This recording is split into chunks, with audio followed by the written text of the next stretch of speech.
Ayan na. At syempre, babasahin natin ang text, di ba, ni Sabrina tungkol nga naman dito sa usapin ng public apology na kung matatandaan nyo ay hinihingi ng kampo ni Claudine, of course, ni Atty. Topacio na mag-public apology siya. Pero sabi ni Sabrina wala daw public apology. Pero tignan natin ang kanyang text. Oo, eto po.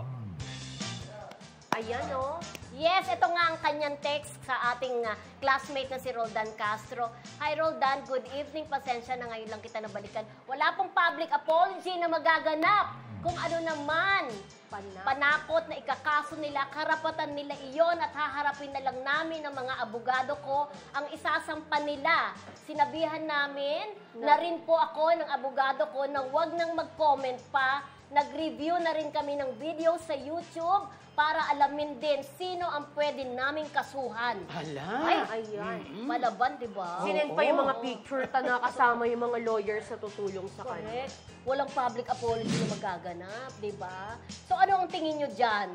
So, ibig sabihin yan, maraming madadawit. Kasi nag-review siya sa YouTube eh. Yung mga videos daw na pinupukol sa kanya. Tanong ko lang tanong ko lang. Isa kaya dito si Katrina Paula? Question mark lang yun question mark. Ayun, doon tayo kasi Dati dating niyang best kaibigan. Beshi-beshi niya. Oo, dati niyang best friend, di ba? Naku, nakakaloka yan, Rodel. Nakakaloka. Pero di ba ikaw, you were there during the interview, talagang wala naman din, kumbaga yung basa mo sa pagsabi niya, sabay nagsasabi ng katotohanan. Ako, sa sarili kong palagay, ito, sinabi ko na kahapon din na hindi naman kasi magkasama araw-araw si Katrina at saka si Sabrina, di ba? Hindi natin alam kung ano yung nangyayari kay Sabrina at saka kay Rico yan.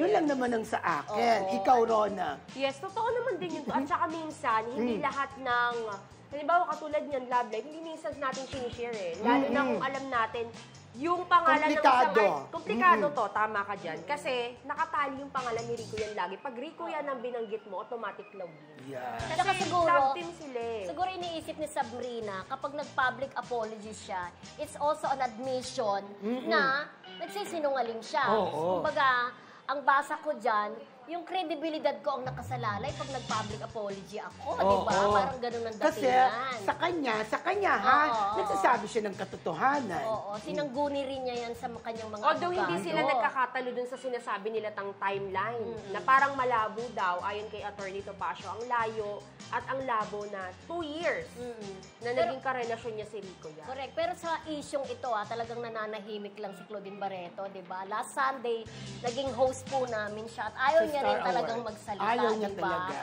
Gusto sana namin tanungin ang isyong ito, pero in fairness din talaga sa kanya, ayaw niyang magsalita. Pero alam mo, tungkol isa dito. pang pinagtatakhan ko hindi rin nagsasalita si Bobby yan, na kapatid ni Rico. Oo. Parang gusto siguro niya manahimik na lang, di ba?